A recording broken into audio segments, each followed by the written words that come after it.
اگر دونوں ہی آگ لگ گئی اور دونوں ہی بولنا شروع ہو گئے تو آپ بھی گئے، آپ کے بچے بھی گئے۔ اپنی زبان پہ قابو پانا سیکھو۔ ہماری ایک دھوبن تھی ماسی شریفہ، فوت ہوگی بیچاری، وہ تھی بڑی لڑاکی، چھوٹے قادی آئے تھے، چنگا شرلی پٹاخہ ہے، تو وہ آئی میری بہن کے پاس، کہتی بی بی میریاں نوواں میرے نال بڑا لڑدیاں، لڑتی آپ تھی، میریاں نوواں میرے نال بڑا لڑدیاں، میں نے کوئی تویز دے کہ ساریاں میریاں نوکر بن جانا۔ اب میری بہن کو تو پتہ تھا کہ ماشاءاللہ آپ سوا شیر ہے، تو میری بہن تویز گنڈے کا ہمارے ملک میں بڑا رواج ہے، تو ایسے الٹی سیدھے لکیریں لگا کے نا، تو رول کر کے چھوٹا سا بنا کے نا، کہا کہ ماسی جب تیری لڑائی ہونے لگے تو یہ تعویذ تم نے یہاں رکھ لینا اور چک مار لینا ایسے، اور اس کو گرنے نہیں دینا، گر گیا تو تیری خیر کوئی نہیں۔ اور اس نے کیا کیا، اس کو چپ کروانے کا طریقہ، تو تعویذ کی تو بڑی اہمیت ہوتی ہے۔ تو ایک ہفتے کے بعد آ گئی، بی بی تو بڑا چنگا تعویذ دیتا، ساری لڑائی ختم ہو گئی کیونکہ ماسی شریفہ چپ ہو گئی۔ تو یہ سب ان عورتوں کو بھی تعویذ دیتا ہوں، ماسی شریفہ والا آپ کو بھی دیتا ہوں، ماسی شریفہ والا تعویذ لے لو، آپ کی زندگی بڑی خوشحال ہو جائے گی۔ اللہ کی قسم، جھک جانے میں جو عزت ہے وہ سر اٹھانے میں نہیں ہے، چپ رہنے میں جو سکون ہے وہ جواب دینے میں نہیں ہے۔ آپ خاموش رہنا سیکھو، آپ اپنے بچوں کو عزت دینا سیکھو، اپنے بچوں کو ٹائم دیا کرو۔ یہاں مرد کی بھی جاب ہے، عورت کی بھی جاب ہے، تو بچے نظر انداز ہوتے ہیں، ان کو ٹائم دو۔ میرے نبی نے فرمایا اکرموا اولادکم، اپنی اولاد کو عزت دو، اور آپ نے فرمایا خیرکم خیرکم لأہلہ، سب سے بہترین مسلمان وہ ہے جو بیوی سے اچھا سلوک کرے۔ اور ایک عورت نے پوچھا یا رسول اللہ میرے خامند کا میرے اوپر کیا حق ہے؟ آپ نے فرمایا تیرے خامند کے جسم پہ پھوڑے نکل آئیں اور ان میں گندا پانی جمع ہو جائے، اور تو زبان سے چاٹ چاٹ کے اس کے زخم صاف کرے، تو بھی تو نے خامند کا حق ادا نہیں کیا۔ دونوں کو بیلنس کیا ہے۔ بہترین مسلمان وہ ہے جس کا بیوی کے ساتھ اچھا سلوک ہو۔ آپ نے 11 شادیاں کی، یہ شوق کی نہیں تھیں، یہ اللہ کے حکم کی تھیں، اور ہمیں زندگی سمجھانے کے لیے تھیں کہ آپ یہاں رہو یا کہیں اور جگہ رہو، جب تک آپ کو صبر اور برداشت کرنا نہیں آئے گا آپ کی زندگی خوبصورت نہیں ہو سکتی۔ غصے کو پینا سیکھو، غصے کو دبانا سیکھو، غصے کے وقت چپ رہنا سیکھو، تو آپ کی زندگی بڑی خوبصورت ہو جائے گی، بہت حسین ہو جائے گی۔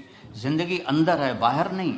اب رولز رائس میں چڑھ کے کوئی اچھی زندگی نہیں گزار رہا ہے، لائف تو اندر ہے۔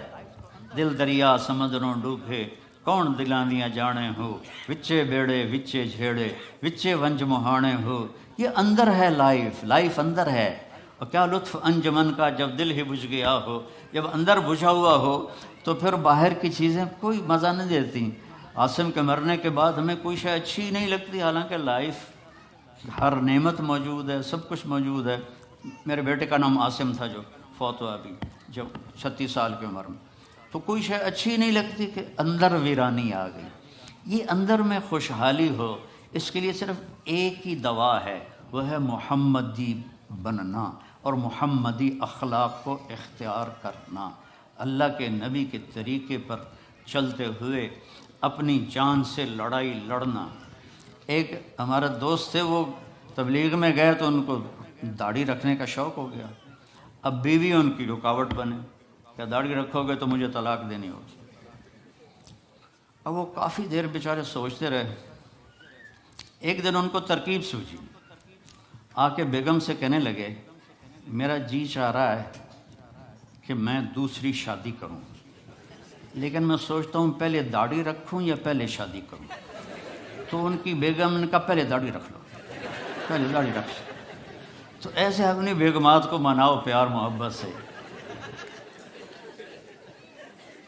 عزت تو نبی کے طریقے میں ہے، نبی کا طریقہ چھوڑ کے۔ میرا والد مجھے ڈاکٹر بنانا چاہتا تھا، تو آج میں یہاں کھڑا ہوتا، اگر میں ڈاکٹر ہوتا، میرا چھوٹا بھائی ڈاکٹر ہے، بہت اعلیٰ ڈاکٹر ہے، تو میں یہاں کھڑا ہوتا۔ مجھے یہاں میرے نبی کا طریقہ لے کر آیا ہے، میرے نبی کی سنت لے کر آئی ہے، میرے نبی کی زندگی لے کر آئی ہے، اور آپ جس محبت سے تشریف لائے ہیں اس کے پیچھے میرے نبی کی زندگی ہے۔ لیکن اتنا دیں گے جتنا ہم چاہتے ہیں، اتنا نہیں دیں گے جتنا وہ چاہتا ہے۔ پھر ہر چاہنے والے کو نہیں دیں گے، جس کو چاہیں گے دیں گے۔ بازار میں کتنے لوگ جاتے ہیں کاروبار کرنے، ہر ایک کا کاروبار چمکتا ہے، کسی کا ٹھنڈا، کسی کا چمک جاتا ہے۔ پھر ہم اسے آگ میں ڈال دیتے ہیں جس میں وہ جلے گا ذلیل ہو کر، خار ہو کر۔ جہنم کی آگ کو اللہ روز بھڑکاتا ہے کہ اگر کسی کو جہنم کی آگ سے نکال کر دنیا کی آگ، ایکچولی دی نہیں، پوری دنیا میں جو آگ ہے اس کو اکٹھا کر کے اس میں ڈال دیا جائے تو اسے نیند آ جائے گی، سو جاوے گا۔ جو صرف پیسے کے پیچھے بھاگتے ہیں، نہ سچ کو دیکھتے ہیں، نہ جھوٹ کو دیکھتے ہیں، نہ ملاوٹ کو دیکھتے ہیں، نہ کھرے کو دیکھتے ہیں، نہ کھوٹے کو دیکھتے ہیں، نہ سود کو دیکھتے ہیں، نہ سچائی کو دیکھتے ہیں، نہ بے ایمانی کو دیکھتے ہیں، وہ پیسہ پیسہ پیسہ۔ تو اللہ کہتا یہاں ڈالوں گا تو من اراد الآخرہ۔ اب دوسری سائڈ، جو آخرت کا طلبگار ہوتا ہے۔ آخرت کا طلبگار کون ہوتا ہے؟ جو جھوٹ چھوڑتا ہے، سچ بولتا ہے، جو دھوکہ چھوڑتا ہے، دیانتداری کرتا ہے، جو ماں بہن کی گالی چھوڑتا ہے، دعا دیتا ہے، جو ظلم چھوڑتا ہے، عدل کرتا ہے، ماں باپ کی نافرمانی نہیں کرتا، فرما برداری کرتا ہے، بیوی پر ظلم و زیادتی نہیں کرتا، اچھا سلوک کرتا ہے، دوستوں بھائیوں سے میٹھا بول بولتا ہے، 5 نمازیں پڑھتا ہے، روزے رکھتا ہے، زکوٰۃ دیتا ہے، اور اس نے صحیح طریقے پر آخرت کو مانگا اور ایمان پر تھا، فَأُولَٰئِكَ كَانَ سَعْيُهُم مَّشْكُورًا، ان کی محنت کامیاب ہوگی۔ فَمَن ثَقُلَتْ مَوَازِينُهُ فَأُولَٰئِكَ هُمُ الْمُفْلِحُونَ، جن کی نیکیاں بڑھ گئیں وہ کامیاب۔ وَمَنْ خَفَّتْ مَوَازِينُهُ فَأُولَٰئِكَ الَّذِينَ خَسِرُوا أَنفُسَهُمْ فِي جَهَنَّمَ خَالِدُونَ۔ ماشاءاللہ بہت نئے چہرے نظر آ رہے ہیں۔ آپ لوگ کہیں باہر ملک سے آئے ہیں کہ یہیں خدیجہ تاج کالونی سے آئے ہیں؟ جی اسے پوچھ رہا ہوں، باہر ملک سے آئے ہیں کہ تاج کالونی سے آئے ہیں؟ تو سارا سال کہاں تھے؟ نماز صرف رمضان میں فرض ہوتی ہے یا سارا سال فرض ہوتی ہے؟ جواب دو۔ ماشاءاللہ سب نوجوان ہیں، بیٹا نماز کی پابندی کیا کرو۔ صرف ایک فرض ہے جس میں کوئی گنجائش نہیں،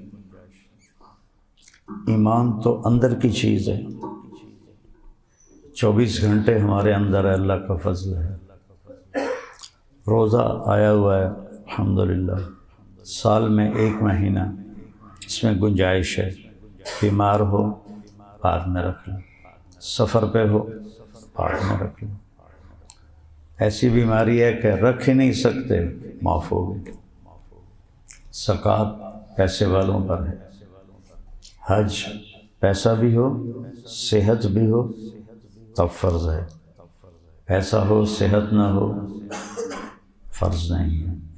نماز ایسی چیز ہے کسی حال میں معاف نہیں، سوائے اس کے کہ وہ بے ہوش ہو جائے۔ ہوش میں آئے گا تو پھر اس کی قضا دے گا۔ اگر ان